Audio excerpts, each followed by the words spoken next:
Hey everyone, welcome back to the District 3 podcast. My name is Irvin, and today I'm actually doing this episode by myself. Migs and Elena are not here, but joining me is a good new friend who I've actually met quite a few months ago, and I've gotten to learn a lot from him and gotten a lot of good advice from him too. His name is Mike Rusch. He has 14 years of nonprofit experience focused on issues of homelessness, community development, job creation, human trafficking, refugee resettlement, disability, and more things. He has founded 4 nonprofits, worked with over 50 nonprofit founders, and served on more than 10 nonprofit boards of directors. Prior to Pure Charity, which is the organization that he's a part of now, Mike worked for Nickelodeon, the Walt Disney Company, Hershey Foods, Walmart stores, and served in the United States Marine Corps. He's a graduate of the University of Arkansas College of Computer Science and Computer Engineering, and he's the host of the Underview podcast. Mike, thank you for joining me today. How are you? Thanks, Irvin, for having me. I appreciate it. That it's always embarrassing when I hear that. That's too much. That's ridiculous. This is the second time I've seen you react to your bio, and you just look at your phone and you're kind of like, I hope this is over soon. Yes, I do. That's a good way of saying that. But hey, look, you have an impressive bio, a lot of cool stuff there. Last interview that I did with you, I wasn't the interviewer. It was our friend Chris. Yes. And I remember that he mentioned Nickelodeon and Walt Disney, and I was like, part of me was like, wait, can we stop there and talk about Nickelodeon and Walt Disney, just because that's super interesting to me.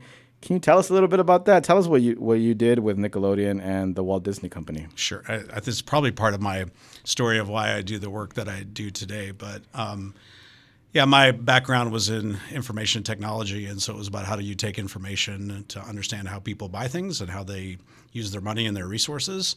And if I'm honest, I think I can say this now because I don't think they would come find me. But at the time, it was about how do we understand how people consume media and how that moves people to action, which is incredibly powerful and can be incredibly profitable. And so it was really around how do stories animate people and the decisions they make in this world. And so my job within those spaces was to understand how does television and media and storytelling, how can you use that to sell more products and to get people to consume more content. And so I learned a whole lot in those spaces.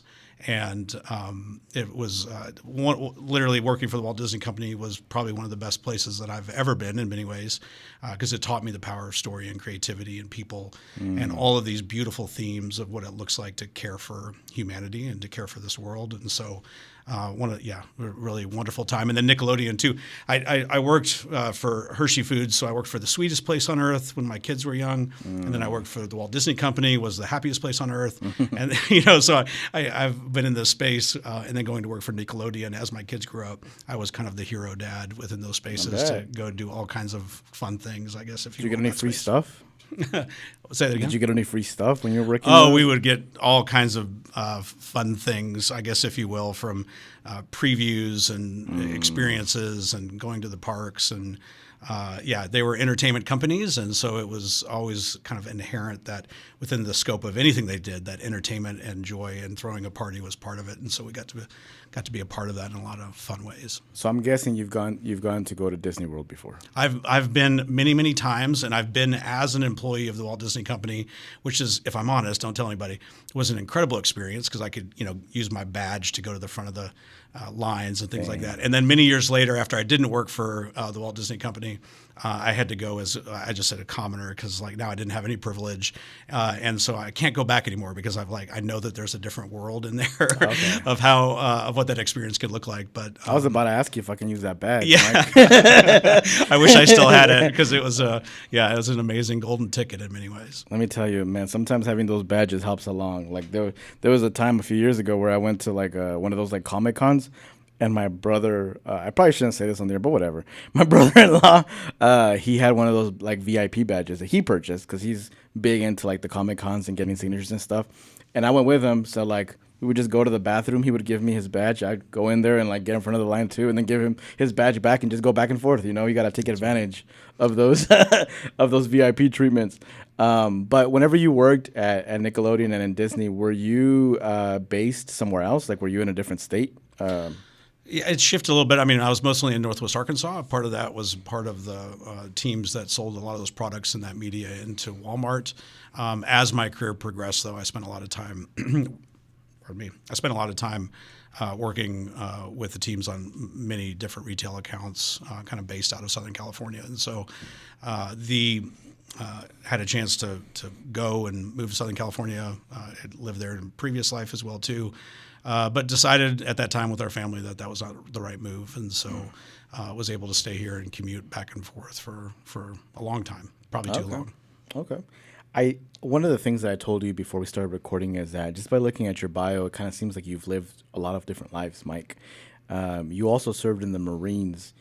What made you want to join the military, and how was your experience? Like, how do you feel like you grew out of that experience? Because I feel like if you're part of the Marines, you're gonna take something from that, right, and use it to your everyday life after you leave service.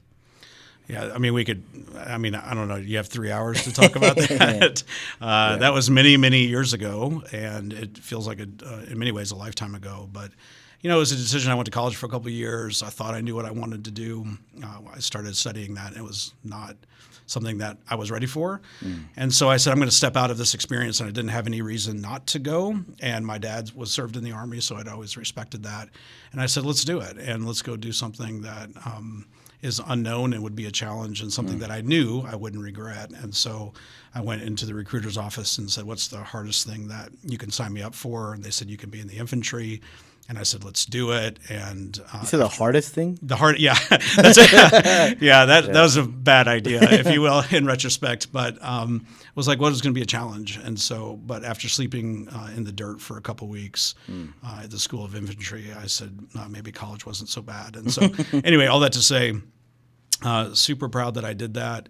But when you ask me what I learned from it, I think all these years later, it's we live in a place where it's dependent upon people to contribute to the betterment of our society.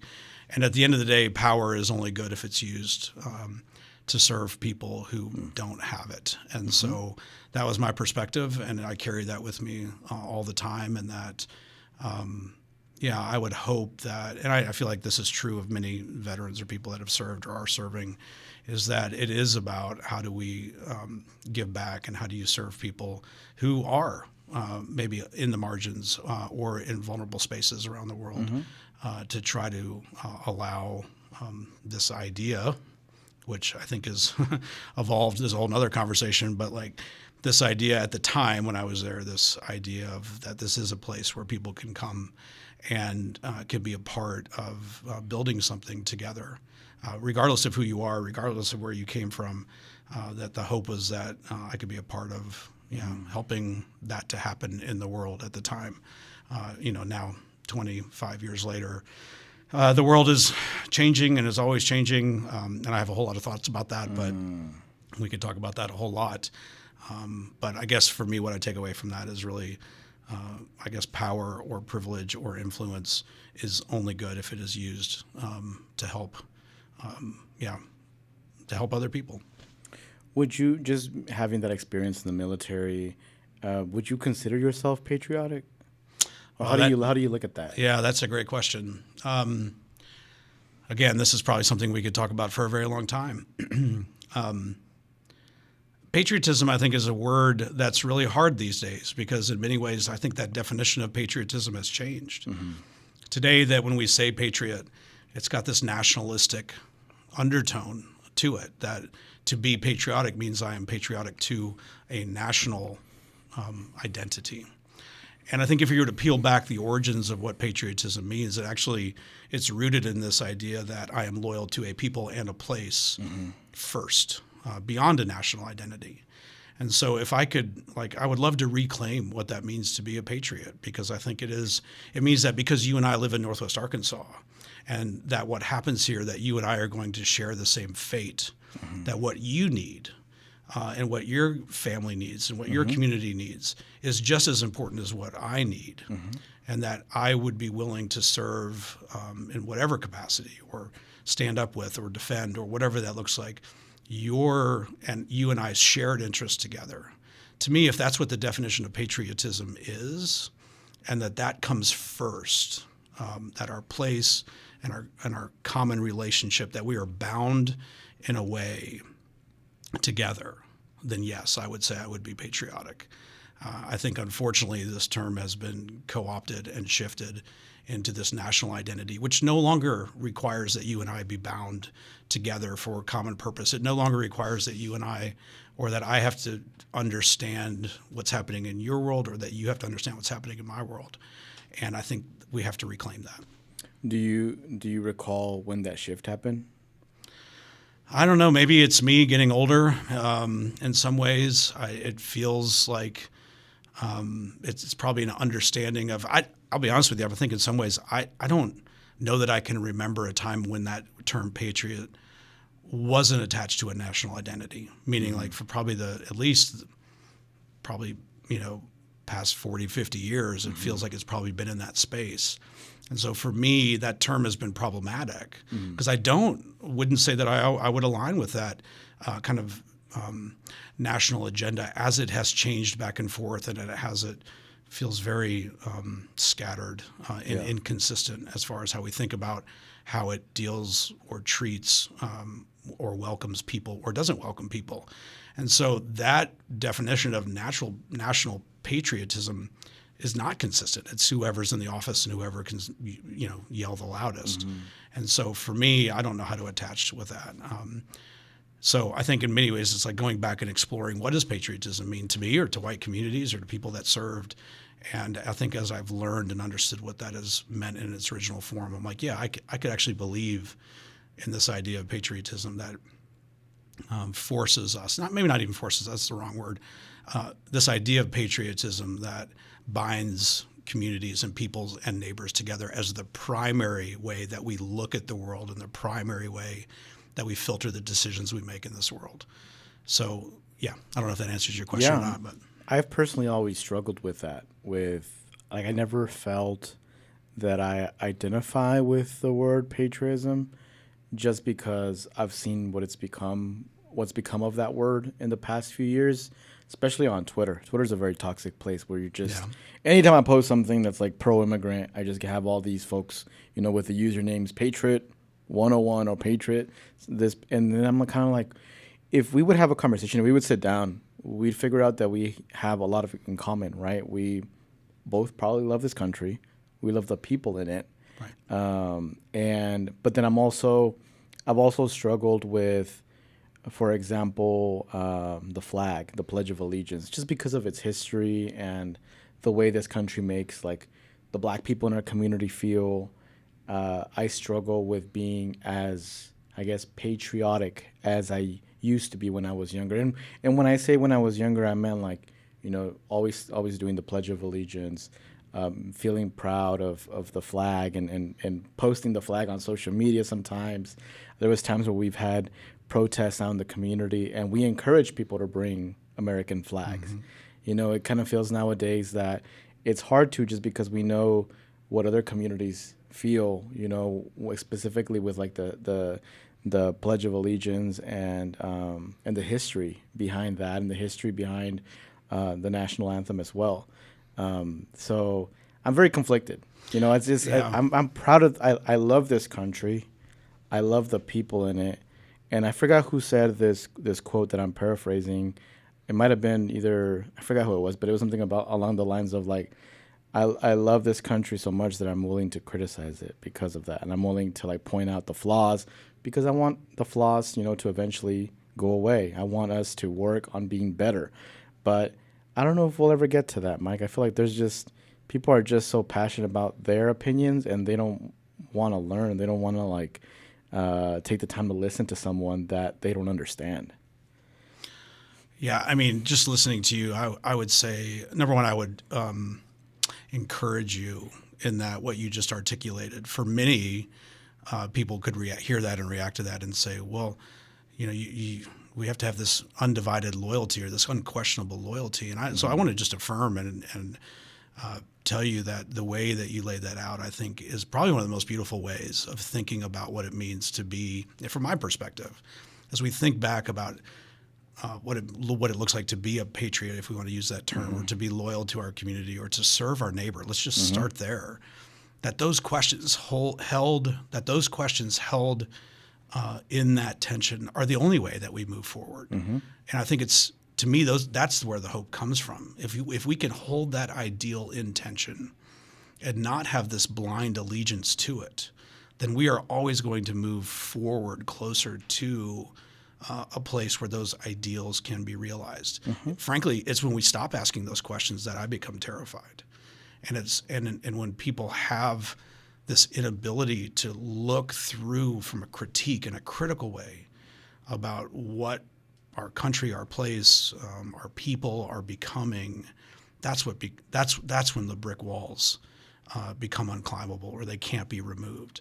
And that starts, I think, in the human soul, and first and foremost. And so, and I would just encourage you, and I would say that those are the spaces, and those are the questions that, to serve this country in the military. Let's just start there. Means that voice that you just expressed, that thought, is what we're standing up for, and saying we are a better place and we are better people when we ask questions or we live in that tension, because it's not been co-opted, and we can live into that space and hold those ideals as something we're still pursuing, because Lord knows we've got a long way to go. I wonder why people are just so sensitive to wanting to have that tension. Like, why people are afraid of confrontation, of analyzing something and maybe realizing that the way they thought of it is wrong. Yeah. Like, is it pride? Is it a situation? Like, for example, one of the examples that I think about a lot is police. I think we all know someone who is a police officer and is a good person, has good intentions. They joined that profession because they wanted to serve. But then it's kind of like if something happens where, like, a black man gets shot and killed for, like, whatever the situation was, that did not deserve, people generally speaking do not deserve to get killed, right? Let's just start with that. But then it's like you criticize a police department or a police officer, and there's a good part of the country that stands behind that officer. It doesn't matter what he did.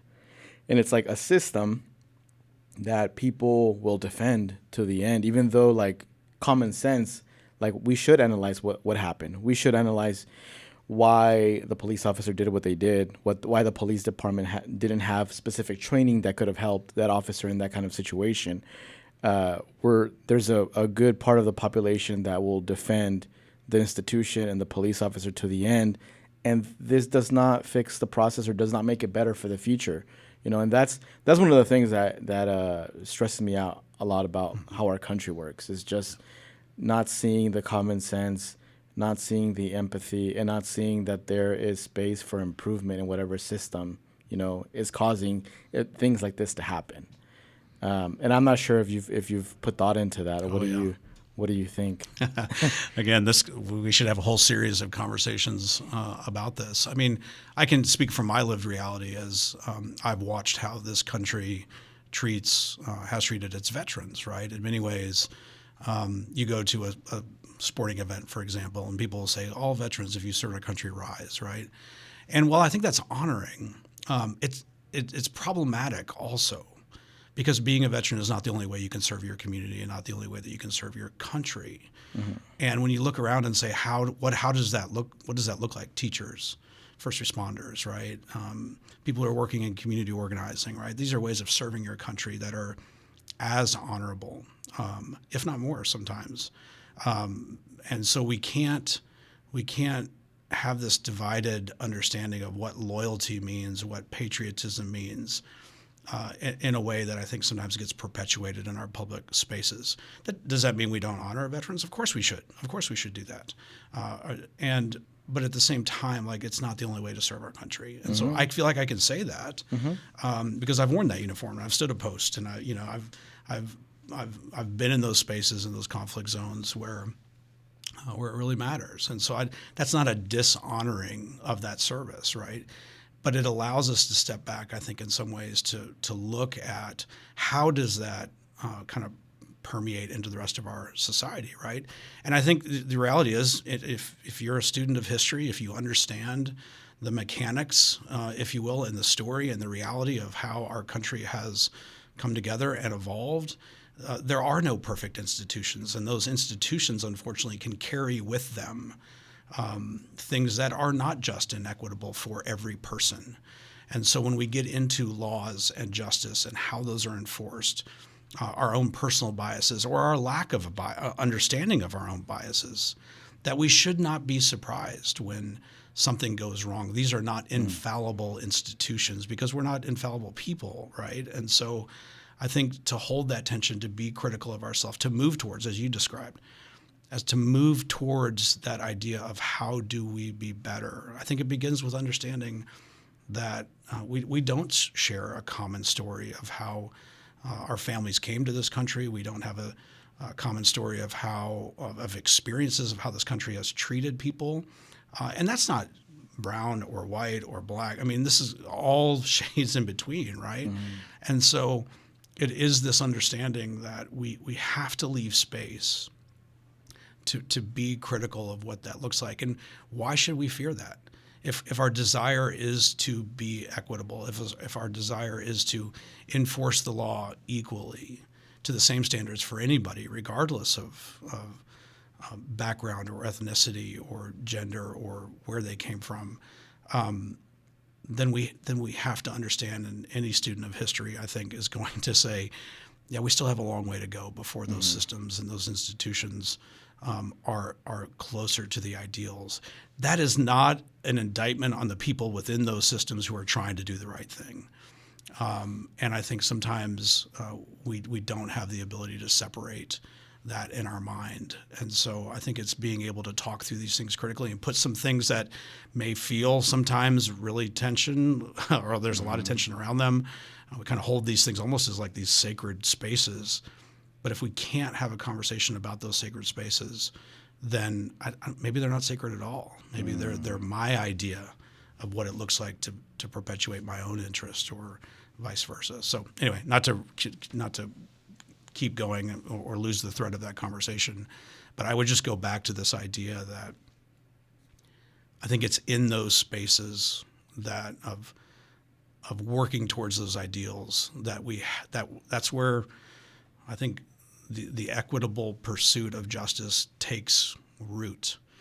And I become fearful when those spaces no longer exist, when we can't question, when we can't be critical of our own selves. That to me is always the biggest red flag in the room. Which kind of takes me to, like, for example, critical race theory, right? I feel one of the things that I find fascinating is that there's a good portion of the country that's just so paranoid about that becoming a thing, you know, in our state, in our country, even though it's rarely taught anywhere, even though, and there's a group of people around the country that make it seem like there's teachers that are sneaking in lessons talking about critical race theory. But just thinking about that in general, like, I wonder, like, people are afraid of their children knowing the history of this country, the way that either, like, their ancestors, people in their community themselves oppressed communities of color. And I wonder what they think that's going to turn out to become. Like, are they just fearful that the next generation is going to know the truth on different things that happened, that honestly, if they learned the truth, they would become better for the future, right? They would know what the past mistakes were in this country and this state, and they would try, maybe for the most part, try their best to deviate away from that and become better. And but I find it so fascinating that people sometimes don't have this conversation. There's a lot of history that we need to learn. Like, it needs to be taught in our schools. I'm not saying specifically, and I don't know exactly what critical race theory can mean for different states, for different country, but I do think that there's a lot of history within critical race theory that people do need to learn in order for us to be a better state. And I find it fascinating that there's so many people that don't want their kids to learn, you know, true history. Like, this is like what we learn in history classes in high school and in middle school and stuff. Like, it's basic stuff. We barely learn a little bit about Martin Luther King. We learn maybe it's not even a chapter on Cesar Chavez. It's probably like maybe a paragraph at most, you know, and it's just the basic stuff, which are important stuff, but there's so much more to learn for us to become a better society for the future. And I am so I question a lot how no one has really taken the initiative in regards to like a presidential administration to make sure that we learn more than we've been learning in decades. That isn't enough. You know, we kind of learn more once we hit college. Sometimes whenever we take specific classes, or if we start getting involved in the community, we learn that way. But I don't think we're learning everything we need to learn when it comes to history in our schools, Mike. Well, you'll find probably very few people. Well, you'll probably find a lot of people that actually agree with that. But I would want to be at the first line that I would agree with that. And that's why I bring it up to you specifically, because I know that you're wanting to learn, you're wanting to have those difficult conversations, and you're not wanting to shy away from the reality of, you know, what the system has looked like here in this country, whether it be in the criminal justice system, the immigration system. And if we don't learn from our past, how do we move forward, Mike, and be better? Yeah. I have someone I've been learning from, Dr. Jared Phillips, who's a professor here at the University of Arkansas. And he talks about, you know, these are the mythologies of our nation, right? Every nation has to have one. And so what are the mythologies of our nation that our nation asks us to buy into around our understanding of who you may have to cut that out. Sorry, I'll lose my voice. What are the mythologies of our nations that our nation is asking us to understand, which defines who we are and what we believe and how we view history? And so this idea that how we control history will shape how we believe about where we are today, and how we are and where we are today, and how we believe who we are today will shape the way we look at history, right? These are the mythologies that are being used. And if you can control what people know, you can control what they believe, and you can control how that story is told, even who's a part of that story and who's not. And that is dangerous.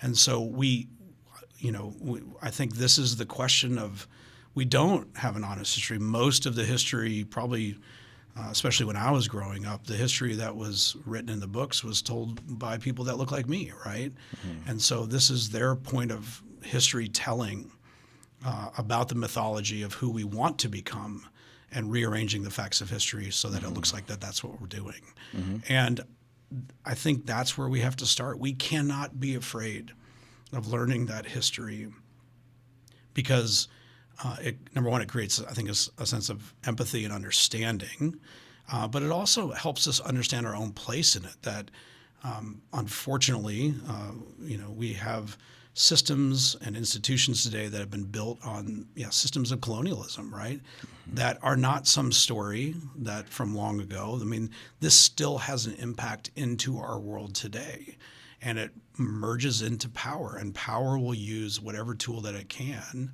to maintain and hold power, whether that be this idea or this social construct of race, which is not true. It will use wealth. It will use education. It will use all of whatever tool that it can, patriarchy. It will use this to maintain and hold on to power. And so I think, unfortunately, if I'm honest, like, I've been a part of power in the military. Like, I understand what it means to walk around being armed and dangerous, for lack of better words, what it looks like to hold power within those spaces. And if I'm honest, like, it's the only way, unfortunately, that most of the time that power is maintained is by more power. Mm-hmm. And at some point, it destroys everything that we love and need, and it destroys the human dignity that we find in other people as well, too. And so I think, if we were to peel it all back, I think for me, the way that I would look at the world would say that at the core of who you are, you hold a dignity within, and every person holds a dignity because of who they are, because they just simply exist in this world. Mm-hmm. And that means, and if that's true, if you hold values simply because you exist in this world, then what does it look like to understand who you are, to understand where you came from, to understand your story, to understand the challenges? I would want you to understand those of me too, right? Mm-hmm. And so I think it's in that to me, that's where we find our identity, where we find our belonging.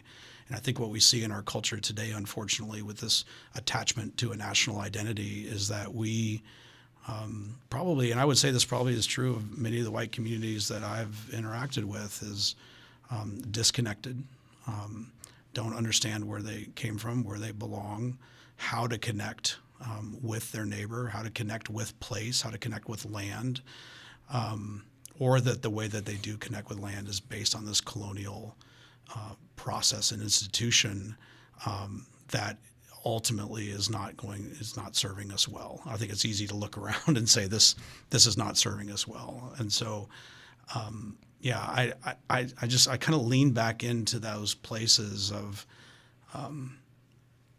how do we think about what it means to where does our identity come from, and this may sound like in many ways like I think white communities too. They're like, well, we've always been here. This is our place. This is God gave us this idea of manifest destiny and westward expansion and all these inherent colonial systems. That's how we found our identity. And I would be the first one to raise my hand and say, if we're trying to build our identity and sense of belonging based on that, it will fail us. And I think in many ways we see this in our world today. It is failing us and has failed us. So how do we move beyond that into a place of that my understanding of belonging and identity is not based on a national mythology. It's based on how we together as a community, you and I, Irvin, like what do we want our community to be? Yeah. If we can do that today, I think there's hope for that. And so, anyway, I could probably ramble on about that for a very long time, but I think it's within these conversations that we get to explore that together about what it means to work for a just community, an equitable community, a community where you belong, a community where I belong, a community where everybody belongs, regardless of what you believe or who you are or what you look like or what you have or what you don't have. And I think sometimes that's a hard concept because the fear is, from I think probably white communities as well, is that that's going to cost me something. And I would argue that trying to hold on to what you think it's going to cost you is like we're missing the point here, because the beauty of what it looks like to live within a community of people where everyone does belong is some of the most beautiful things that I've ever seen and ever been experienced of. And so in many ways, I think a lot of the conversations that I have or the spaces that I show up in is this selfish desire to understand, like, what does it mean to connect with our community? What does it mean to belong here? And until I can have an understanding at a very baseline understanding of what it means for you to belong here, I'm not going to be able to belong either. So, anyway. So I've seen that, like, you might have been doing this for a while now, but we just became like social media friends, like maybe less than a year ago, right? And I've been seeing that you've been going to a lot of different community events with different communities of color.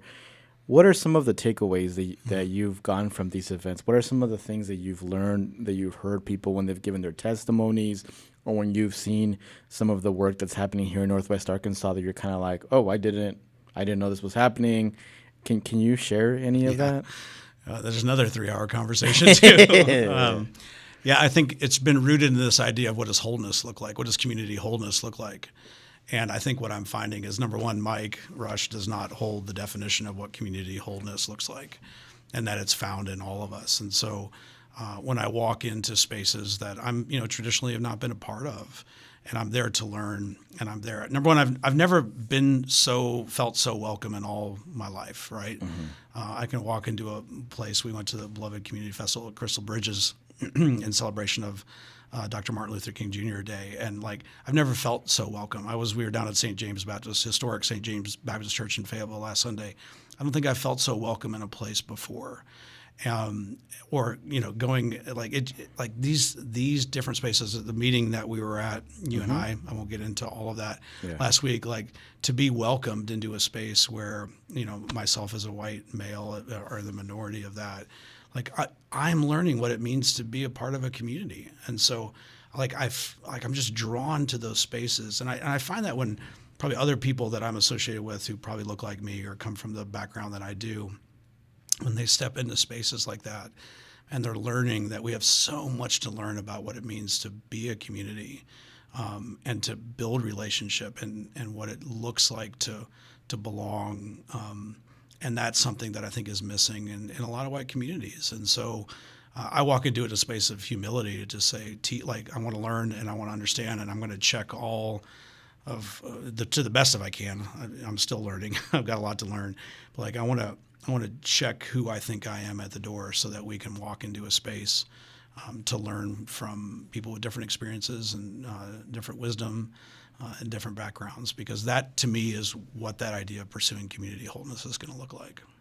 I wonder, you fit the description of probably the least oppressed type of person in this country, right? I would White 100% male, agree. blue eyes, like Yes. you fit that description. Yeah. How do you, like, when you go into these spaces, what's your approach? Like when you go into these spaces, how do you, I don't want to say how you make yourself smaller, but how do you like try to connect with people and show them that you're here?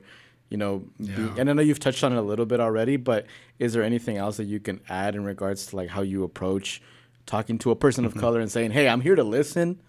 I'm not here to be vocal, because based on our conversations, Mike, you've done a good job at like there's sometimes when you go to a lot of these events, specifically white males, they just want to be very vocal. They want to have their voice heard. But I feel like you've done a good job at like trying to just listen. And then if your opinion is asked for, or you have something that you feel really can make a difference in whatever the movement, whatever the event is, then you do that. So I just kind of wanted to know what your thought process is on that. Because I know with me as a man, when I go into spaces that are more female dominated, I do try to kind of not be too outspoken, and I try to listen just to kind of learn more. Yeah. And I feel like you've done a good job at that, because I don't know a lot of white men that take the initiative to listen more than to be heard more. Well, I'm humbled that you would say that. I would encourage you to talk to my wife and show you how much farther I have to go. Right? Well, in the house, that's a different thing, right? But Well, number one, thank you. I mean, I think. I don't know. It's interesting. Like, you may have a better understanding of this than I do, frankly, because I think in many ways, I think number one, I want to keep my mouth shut, frankly, because I am there to learn. I can't have this idea that I know how to fix things, right? Mm-hmm. I also know that the spaces that we're together in, these are not problems that we can just flip a switch and they can be. Yeah. I mean, these are generational, sometimes, problems that have existed or it will take to fix, right? And I'm the one typically when I walk into those spaces, I think I have a growing awareness that my presence showing up in a room as a white male, that regardless if someone knows me or not, that carries with it probably some sort of assumption by a lot of other people.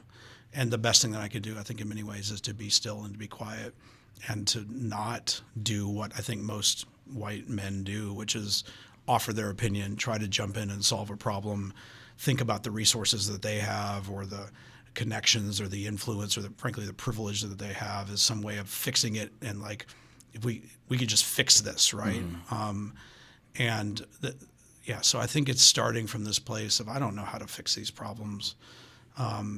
They may not ever get fixed.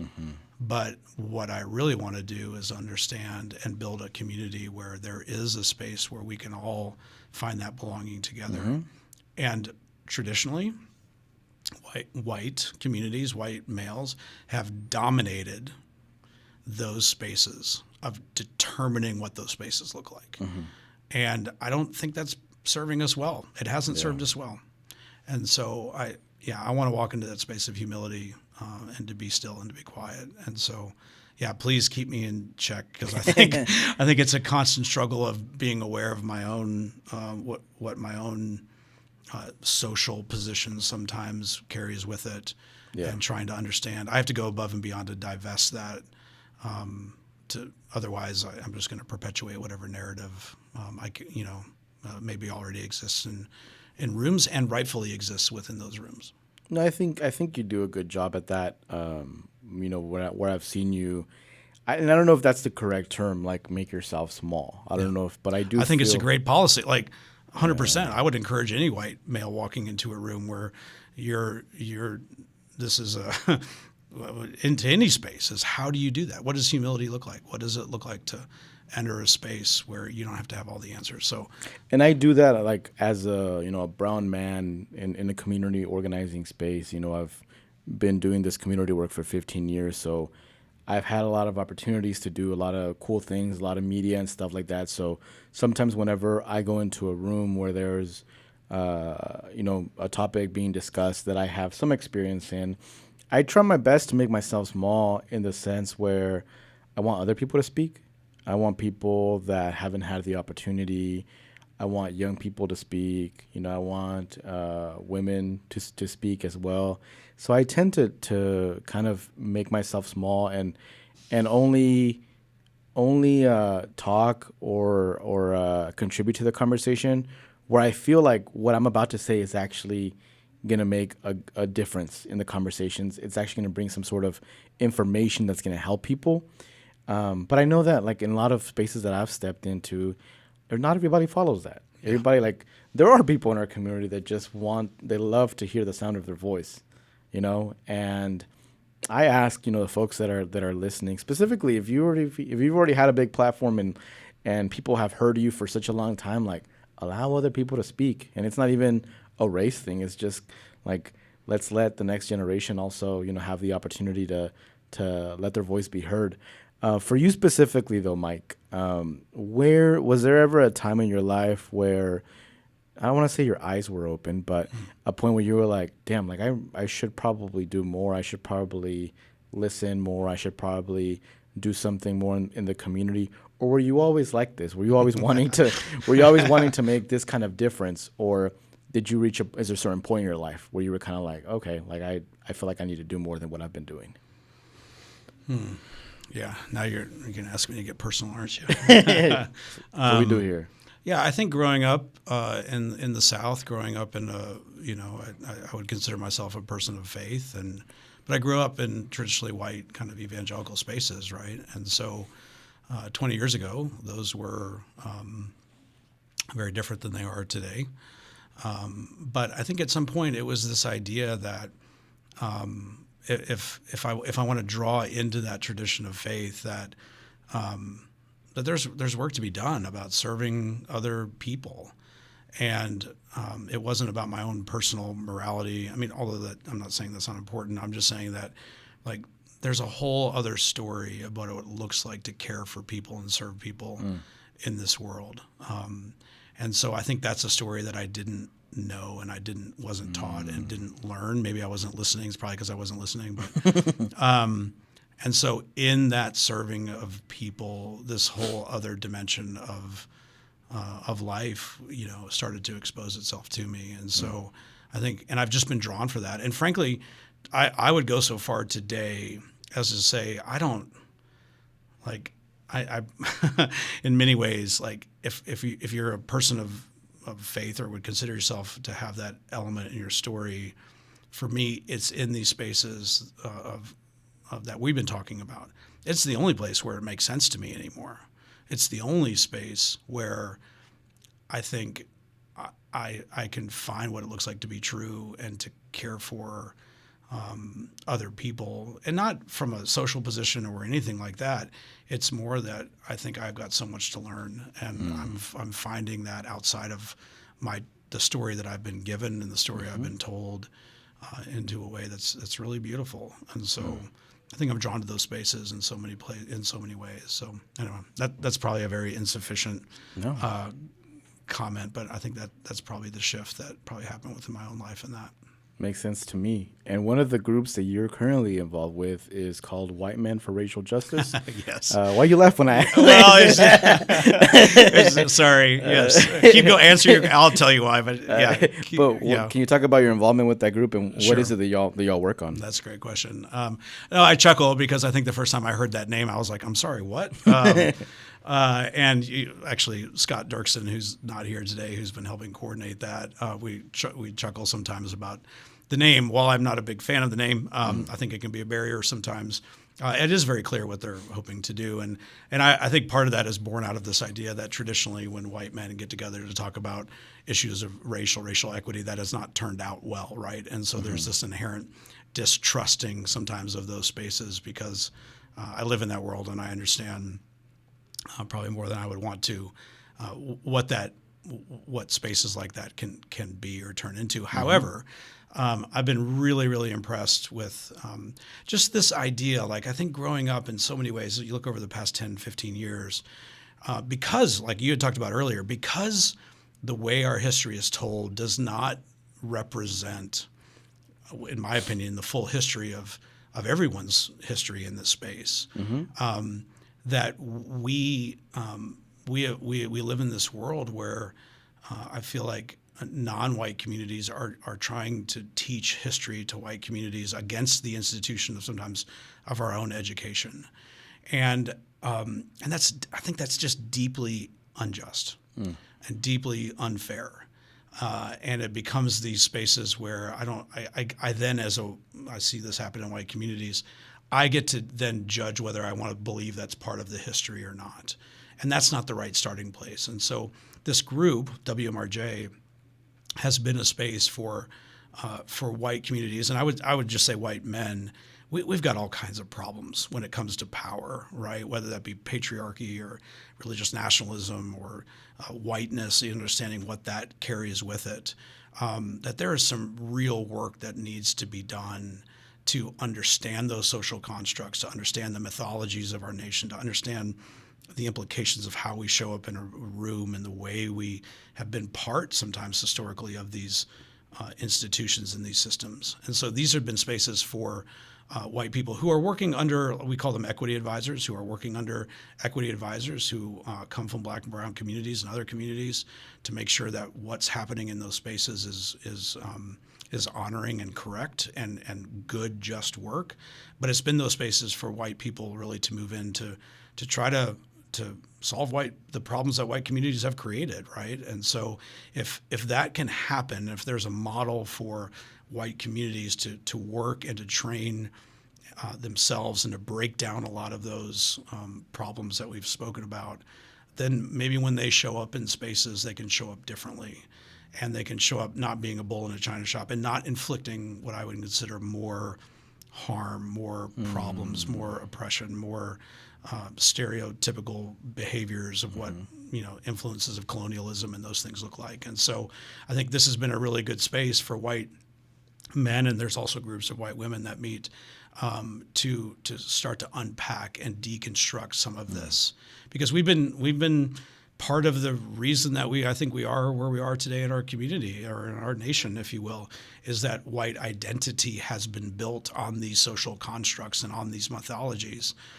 And until we can start to pull those apart, which becomes frankly there's a lot of people that don't want that to happen, but until those can be pulled apart, looked at, critically examined, we're not going to get anywhere. And so for me, it's been a really good space to enter into those conversations in a way that allows hopefully white people to work through white created problems and white identity so that we can hopefully try to change the course of how that works itself out in the world.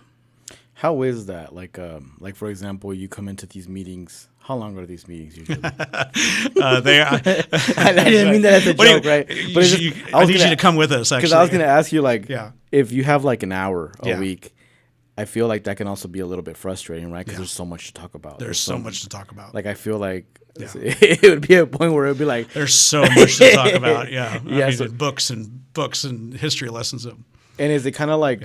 Is it kind of meant for it to have like a... Is it like a different step program where it's like at the beginning you have all these conversations, you try to figure stuff out, what's right, what's wrong, and then there's like an action step as well? Is that kind of... it's a progressive conversation, not progressive like liberal, conservative, it's a conversation that progresses over time. And number one, it's a space of welcome to say, you know what, I care. Like, number one, I recognize something's wrong. And so I care about this. And I do have some sort of awareness that this social construct of race has been problematic in our world, right? I think we all know that. But it's not a reality sometimes that white communities they don't have to live into those spaces. So number one, it is a place where people can step into that with just an acknowledgement that there isn't a problem.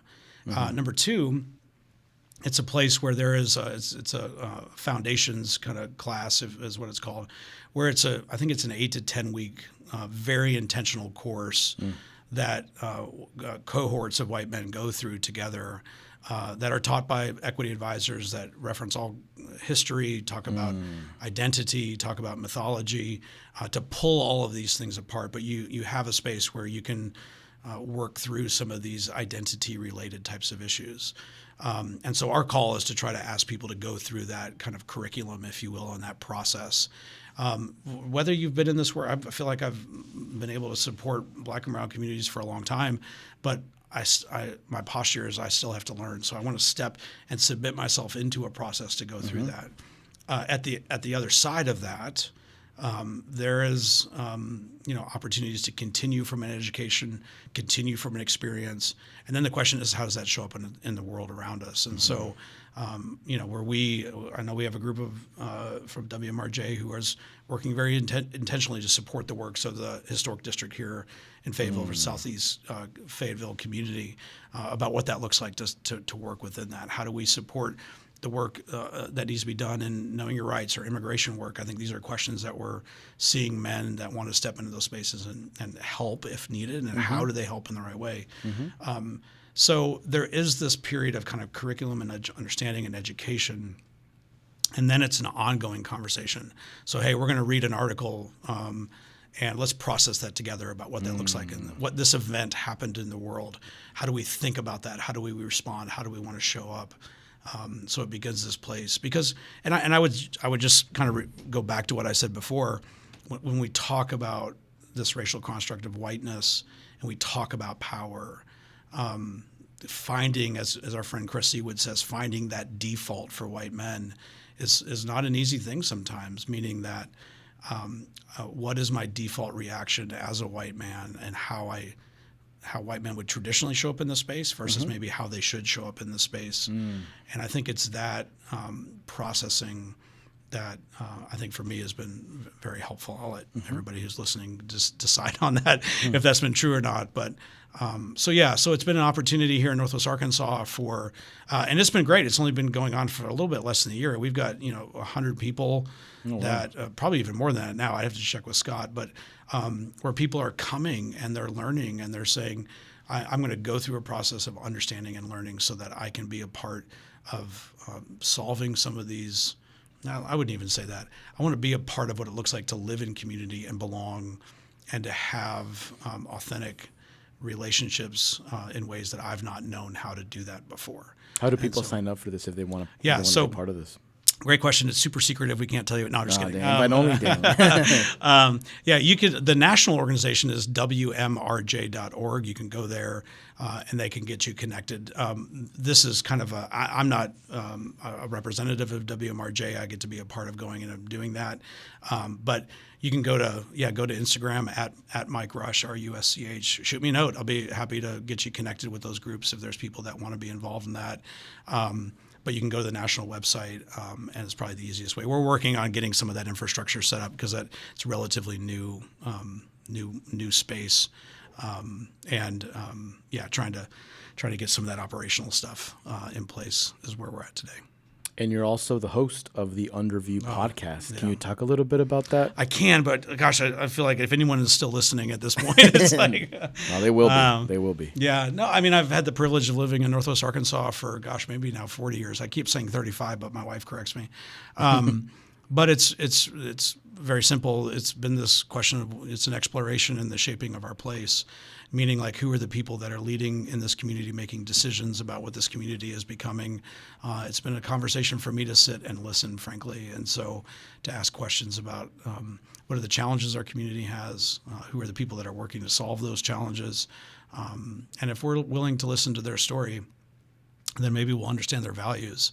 And if we can connect with them on their values, then maybe we can work together to make this community a better place. I think so much of we see this at a national level. We have these ideologies that we work within, and I would love to shift that it goes back to our conversation about patriotism. I would rather shift that to a regional, value-based conversation that gives us the room to find a new language and find a new place for us to to rally around this community. And so, it's a conversation with decision makers and influencers and politicians and nonprofit leaders.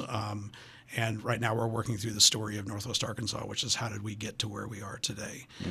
Because we didn't just arrive out of nowhere. And so it's been a really great conversation to do that. So the podcast can be found where? You can go to theunderview.com, or you can find us on all the social media, Spotify, Apple Podcasts. Just put in Underview, and Underview is the most people are like the overview, the under summary. They always mess up. Underview. I don't know if it's because I think I'm dyslexic, but I thought your podcast was called the Under Review. Under Review. That actually it probably is under reviewed, so that's why. And then I remember I saw the post on Instagram, and I was like, Underview. Yeah. And for some reason, my brain was having some difficulty processing that, but it's the Underview. The Underview, and the Underview for the attorneys in the world, my understanding is that there's an overview of what's going to happen, but the Underview is the preemptive argument of kind of the first part of the conversation. Like, we're going to have a conversation, and I know you're going to disagree with me here, so I'm going to go ahead and give you what I think that response to that